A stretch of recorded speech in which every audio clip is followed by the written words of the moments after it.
অনুপাত ও সমানুপাত। নমস্কার। রবীন্দ্র মুক্ত বিদ্যালয়ের দশম শ্রেণীর গণিত সিলেবাসের অত্যন্ত গুরুত্বপূর্ণ একটি অধ্যায় হল অনুপাত ও সমানুপাত। আজকের এই প্র্যাকটিস গাইডে আমরা এই অধ্যায়ের গুরুত্বপূর্ণ গাণিতিক সমস্যাগুলো ধাপে ধাপে সমাধান করতে শিখব। অঙ্ক শুরুর আগে কিছু প্রাথমিক ধারণা ঝালিয়ে নেওয়া যাক। অনুপাত হল দুটি সমজাতীয় রাশির তুলনা, যা আমরা ভগ্নাংশ হিসেবেও প্রকাশ করতে পারি। একটি অনুপাতে সাধারণত দুটি পদ থাকে। প্রথম রাশিকে বলা হয় পূর্বপদ এবং দ্বিতীয় রাশিকে বলা হয় উত্তরপদ।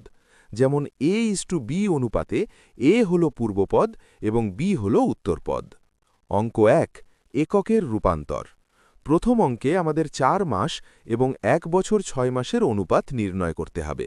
মনে রাখবেন, অনুপাত করার আগে একক সমান করতে হয়, তাই ১ বছর ৬ মাসকে আমরা ১৮ মাসে রূপান্তর করে নিলাম। এখন ৪ ও ১৮ এর অনুপাত করলে পাই 2:9। যেহেতু এখানে পূর্বপদ উত্তরপদের চেয়ে ছোট, তাই এটি একটি লঘু অনুপাত। অঙ্ক ২, ধারাবাহিক অনুপাত। দ্বিতীয় অঙ্কে a:b দেওয়া আছে, আমাদের a:c বের করতে হবে। এখানে দুই ক্ষেত্রেই b এর মান সমান করতে হবে। প্রথম অনুপাতকে ৮ দিয়ে এবং দ্বিতীয় অনুপাতকে ৭ দিয়ে গুণ করলে আমরা b এর মান উভয় ক্ষেত্রে ৫৬ পাই। ফলে a:c এর মান দাঁড়ায় ৪৮:৪৯। অঙ্ক ৩, বীজগাণিতিক মান নির্ণয়।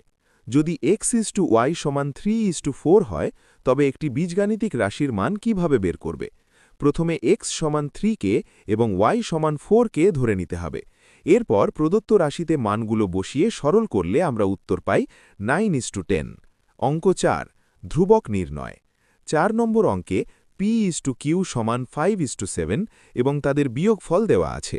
এখান থেকে আমাদের 3p প্লাস 4q এর মান বের করতে হবে।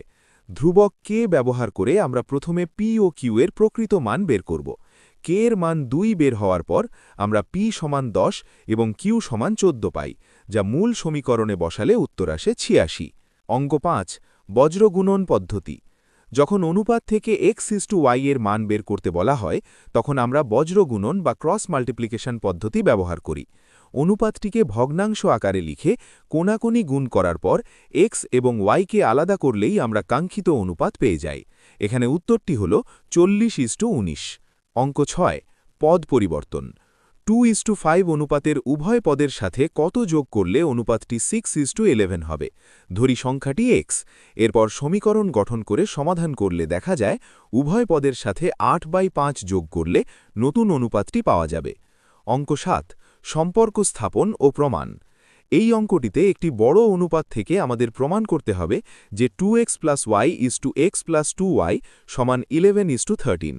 প্রথমে বজ্রগুণন করে x ও y এর মধ্যে একটি সম্পর্ক x:y সমান 3:5 বের করে নিতে হবে। তারপর k পদ্ধতিতে মান বসিয়ে দিলেই বামপক্ষ ও ডানপক্ষ মিলে যাবে। অঙ্ক ৮, মিশ্র অনুপাত। মিশ্র অনুপাত নির্ণয় করা খুবই সহজ। সূত্রটি হল পূর্বপদগুলোর গুণফল এবং উত্তরপদগুলোর গুণফলের অনুপাত। এখানে 3টি অনুপাতের পূর্বপদগুলো গুণ করে পাই 180 এবং উত্তরপদগুলো গুণ করে পাই 385। কাটাকুটি করলে উত্তর দাঁড়ায় 36:77। অঙ্ক ৯, শুদ্ধি পরীক্ষা ও প্রমাণ। ৯ নম্বর স্লাইডে a:b সমান 8:7 হলে একটি নির্দিষ্ট অনুপাতের মান প্রমাণ করতে দেওয়া হয়েছে। আগের মতোই a সমান 8k এবং b সমান 7k ধরে বামপক্ষ ও ডানপক্ষে মান বসিয়ে আমরা প্রমাণ করতে পারি যে অনুপাতটি 7:5। অঙ্ক ১০, 3টি রাশির অনুপাত। শেষ অঙ্কে x:y এবং y:z থেকে x:y:z বের করতে হবে। মাঝের সাধারণ রাশি y এর মান সমান করার জন্য আমাদের 3 ও 4 এর লসাগু 12 করতে হবে। প্রথম অনুপাতকে 4 দিয়ে এবং দ্বিতীয় অনুপাতকে 3 দিয়ে গুণ করলে আমরা পাই x:y:z সমান 8:12:21। গুরুত্বপূর্ণ সূত্রাবলী। এক নজরে দেখে নাও এই অধ্যায়ের মূল মন্ত্রগুলো: k পদ্ধতি বা প্রতিস্থাপন, বজ্রগুণন, মিশ্র অনুপাত এবং ধারাবাহিক অনুপাত করার নিয়ম।